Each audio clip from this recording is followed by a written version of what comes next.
मध्य प्रदेश के महर में इस वक्त इस घर को ज़रा गौर से देखिए। यहाँ पर पुलिस वालों का तांता लगा हुआ है। पुलिस वाले इस घर से कुछ निकालने की कोशिश कर रहे हैं। तभी कुछ पुलिस वाले इस घर के अंदर जाते हैं और उनकी नज़र पड़ती है इस हरे रंग के संदूक पर। इस हरे रंग के संदूक से इतनी ज़्यादा बदबू आ रही थी कि जैसे इसे खोला गया, इसमें से एक लाश निकलती है। एक सड़ी हुई, बेदर्दी से पैक की हुई एक महिला की लाश। इस संदूक को आप देखिए, इस संदूक के ऊपर कुछ सामान रखा हुआ है, एक बैग रखा हुआ है, कई सारी पोटलियां रखी हुई हैं। मानो कातिल ने जानबूझकर इस संदूक को इस तरह से दिखाने की कोशिश की है। ये जो ग्रीन कलर का बॉक्स है, इसे ऐसा दिखाने की कोशिश की है कि ये काफ़ी पुराना है, इस पर बहुत सारा सामान रखा है और किसी का भी डाउट उस पर ना जाए। इस ग्रीन संदूक के ऊपर बाकायदा बहुत सारी पोटलियाँ, कपड़े, बैग, तकिया, ये सब रख दिया गया है और साथ ही साथ एक साइड की कुंडी अगर आप ध्यान देंगे तो वो गायब है, बल्कि दूसरी तरफ जो कुंडी है वो लगी हुई है और साथ ही साथ ताला भी लगा रखा है। जैसे ही पुलिस इस संदूक को खोलती है और अंदर से एक लाश निकलती है तो हर कोई हक्का बक्का रह जाता है कि आखिर इस औरत को मारने वाला है तो है कौन। लेकिन उसके बाद जो कहानी निकलकर सामने आती है तो पुलिस के भी रोंगटे खड़े हो जाते हैं। सोचिए, इस औरत की लाश के साथ रेप किया गया। जब ये मर गई, जब ये बेहोशी की हालत में, जब इसकी सांसें थम गई, तब इसके साथ रेप किया जाता है और रेप करने वाला कोई और नहीं बल्कि इसका खुद का सगा होता है।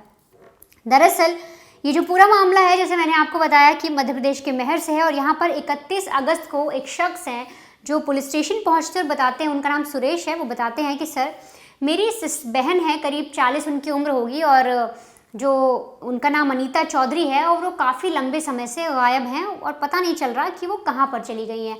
अब पुलिस उनसे इन्वेस्टिगेट करती है, उनसे पूछती है कि आप बता रहे हैं काफ़ी लंबे समय से गायब है, तो आप टाइमिंग बताइए, आपने आखिरी बार उन्हें कब देखा।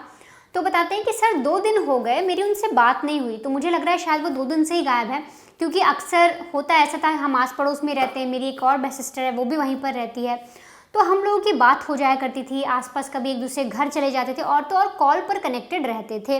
लेकिन जब मैंने 29 तारीख को अपनी बहन को कॉल किया तो उसने फ़ोन नहीं उठाया, मैंने 30 को फिर से कॉल किया, उसके बाद भी कॉल नहीं उठाया, तो इसीलिए आज जब एक दिन और बढ़ गया तो मैं आपके पास आई हूँ कि पता लगाइए कि आखिर वो है तो है कहाँ और क्यों अपने कॉल्स का जवाब नहीं दे रही, उसका कोई पता नहीं चल रहा। अब इसके बाद पुलिस जो है इस इलाके में पहुंचती है, यहाँ पर जहाँ आप देख रहे हैं रात के अंधेरे में पुलिस वाले बैठे हुए हैं, घर से कुछ सामान निकाला जा रहा है, उसकी चेकिंग भी की जा रही है। और यहाँ पर इस घर में आने के बाद जब पुलिस देखती है कि जो ताला है वो लगा हुआ है, घर का दरवाज़ा पूरा लॉक है और कोशिश की जाती है अंदर जाने की। पहले तो आस पड़ोस से पूछा जाता है तो आस पड़ोस के लोग कहते हैं कि हमने करीब 2 दिन हो गए अनीता को देखा नहीं है, ना ही वो सुबह दिखी, ना रात में दिखी, ना ही उसका कोई इन्फॉर्मेशन हमारे पास है। अब पुलिस को लगता है कि ताला तोड़ना ही एक सही काम होगा। उस वक्त ताला तोड़कर पता लगाया जाए कि घर के अंदर चल क्या रहा है और जो अनीता है वो अचानक कैसे गायब हो गई। इस ताले को तोड़ा जाता है, घर के अंदर दाखिल हुआ जाता है और हर कहीं छानबीन की जाती है। छानबीन करने पर कुछ खास तो नहीं मिलता, लेकिन बदबू आ रही थी। इस घर के अंदर से बदबू इस कदर आ रही थी जो सहन करना मुश्किल हो रहा था और पुलिस को लग रहा था कि कोई ऐसी चीज़ यहाँ पर ज़रूर है जिससे बदबू फैल रही है। और तभी इन पुलिस वालों में मौजूद एक सिपाही की नज़र एक बक्से पर पड़ती है। ये वही बक्सा है जिसमें ताला लगा हुआ है और इस बक्से पर हल्के से खून के धब्बे दिखाई देते हैं। अब जैसे ही खून के धब्बे दिखते हैं, पुलिस को लगता है कि हो ना हो इस बक्से में कुछ ना कुछ ने ऐसा ज़रूर मिलेगा जिससे अनीता का राज, अनीता कहाँ गायब हुई है, इसका पता लग जाएगा। और इसके बाद इस बक्से को खोला जाता है, ताला तोड़ा जाता है, बक्से का भी इसको खोला जाता है और अंदर से निकलती है अनीता की लाश।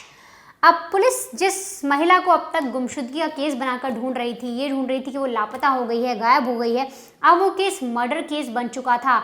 इस औरत की हत्या की गई थी, हत्या करने के बाद बाकायदा ठूस कर, पैर मरोड़ कर इसकी लाश को संदूक में रखा गया था। आसपास जो भी हल्के फुल्के खून के छींटे थे वो पोछे भी गए थे, ये भी पुलिस को समझ में आ रहा था, लेकिन गलती से एक धब्बा बाकायदा पूरा का पूरा लगा रह गया था और संदूक को बंद करके ताला लगाकर कातिल फरार हो गया।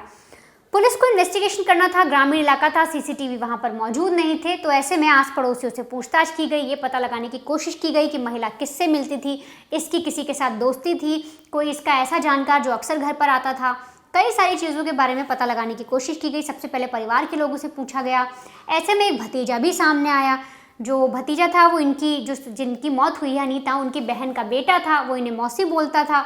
अब वो भी सामने आता है, उससे भी पुलिस पूछताछ करती है, तो वो भी पुलिस की हेल्प करता है, बताता है कि सर जो मेरी मौसी थी बहुत अच्छी थी, उनकी ऐसी किसी से दोस्ती नहीं थी और ज़्यादा वो किसी से बात नहीं करती थी, यहाँ तक कि उन किसी भी गली मोहल्ले में अगर आप बात करेंगे तो उनको सब बताएंगे वो कितनी अच्छी लेडी थी।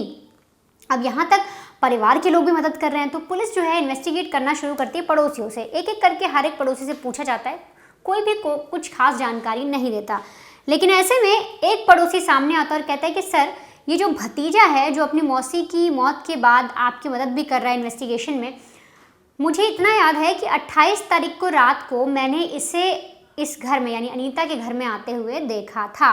अब पुलिस को एक क्लू मिलता है, क्योंकि अब तक तो हर कोई ये बता रहा था कि कोई कुछ नहीं जानता, किसी को भी कुछ नहीं पता, लेकिन 28 तारीख को जो भतीजा है वो आखिर क्या करने के लिए अनीता के घर आया था, इस पर जब उससे पूछताछ की जाती है, उससे पता किया जाता है, तो पहले वो मना करता है। लेकिन जब पुलिस कड़ाई से पूछताछ करती है तो बोलता है कि सर मेरी मौसी है और इसलिए रात में मैं इनके घर चले आया था, यहाँ पर आकर मैंने ऐसा कुछ नहीं किया, बस रात में सो गए थे और मैंने यहाँ खाना खाया और इसके बाद सुबह सुबह मैं घर चला गया, तब तक मौसी बिल्कुल ठीक थी।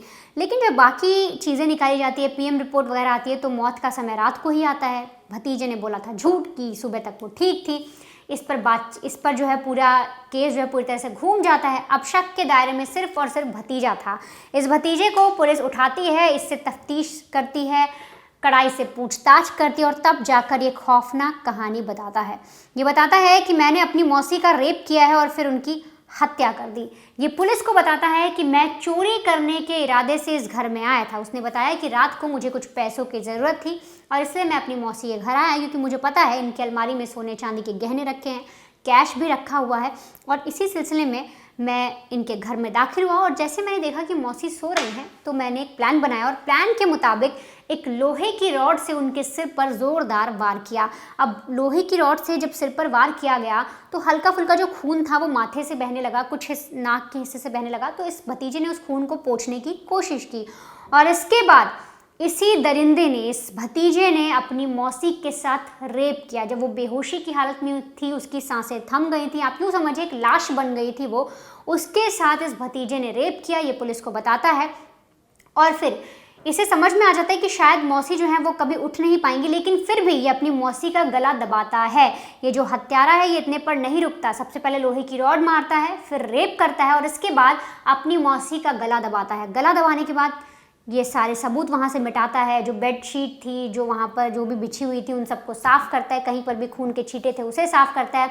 फिर बड़े आराम से अलमारी को खोलता है, उसमें से 51,000 रुपये के जो सोने चांदी के जेवर थे वो उठाता है, 1,000 रुपये कैश लेता है। उन सबको अपने पॉकेट में रखने के बाद, उन सब की पोटली बनाने के बाद एक जो ग्रीन कलर का बक्सा, ये जो संदूक है ये मौसी के कमरे में जो रखा हुआ था उसको लेकर आता है। लाश को बहुत ही बेदर्दी से मरोड़ता है, उसके पैरों को फोल्ड करता है और इस लाश को उस बक्से के अंदर भर देता है।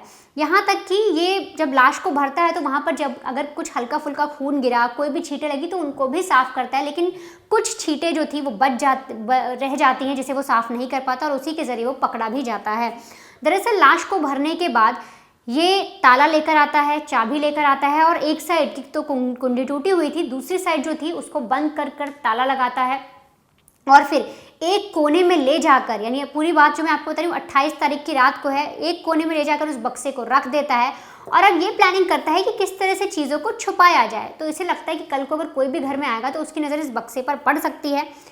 इसको ये समझ नहीं आ रहा था कि उसमें से बदबू आने लगेगी, लोगों को अपने आप पता लग जाएगा, लेकिन ये क्या करता है कि बक्से को ले जाकर एक कोने में रखता है और जो भी सामान था, जो भी दरी या जो गद्दी होती हैं, जो तकिया थी, जो बैग था, जो भी पोटलियाँ वगैरह थी वो लाकर इस बक्से पर रख देता है, ताकि अगर कोई भी इस कमरे में आता है, इस घर में आता है, कोई भी दाखिल हो तो उसे पहली नज़र में देखने में लगे कि बक्से में सामान रखा होगा, कुछ कपड़े रखे होंगे या दरी या ऐसी कोई भी चीज़ रखी होंगी। और ऐसी चीज़ें करने के बाद, बाकायदा लाश को छुपाने के बाद, सबूत साफ करने के बाद ये उस घर से निकल जाता है और वहाँ बाहर से भी ताला लगा लेता है। अब ताला लगाने के बाद सारी केस आपको पता है कि किस तरह से जो भाई हैं वो पहुंचते हैं, अनीता के जो भाई हैं वो पुलिस स्टेशन जाते हैं 2 दिन बाद, जब उनकी बहन से बात नहीं होती और पुलिस जब केस इन्वेस्टिगेट करती है तो भतीजे की ये पूरी जो क्रूरता है वो सामने आती है कि किस तरह से इसने अपनी मौसी को एक शिकार बनाया, कुछ रुपयों के लिए, सोने चांदी के लिए, उससे लूटने के लिए इसने अपनी मौसी की इज्जत तक लूट ली, उसका मर्डर तक कर दिया और लाश भी छुपा, और यहाँ तक कि पुलिस को गुमराह भी करता रहा। इन्वेस्टिगेशन में पुलिस का साथ भी देता रहा, पुलिस को बताता भी रहा कि सर आप यहाँ जांच करिए, मेरी मौसी की किसी से दोस्ती नहीं थी, वो किसी से बातचीत नहीं करती थी। हर तरीके से पुलिस को भी बरगलाता रहा। लेकिन फिलहाल ये जो आरोपी भतीजा है ये पुलिस की अरेस्ट में है और पुलिस इससे पूछताछ कर रही है कि आखिर इतनी रात में उसे इतने पैसे गहनों की ज़रूरत क्या पड़ी थी, क्योंकि पुलिस का मानना, और हो भी सकता है कि ये जो लड़का है किसी गलत संगत में पड़ा हो, कुछ ऐसे काम करता हो, जुआ खेलता हो, कुछ गलत ऐसी हरकत करता हो जिसके लिए इसे पैसों की ज़रूरत पड़ी हो। और फिलहाल पुलिस उस चीज़ की भी जाँच कर रही है और इसे गिरफ्तार कर लिया गया है।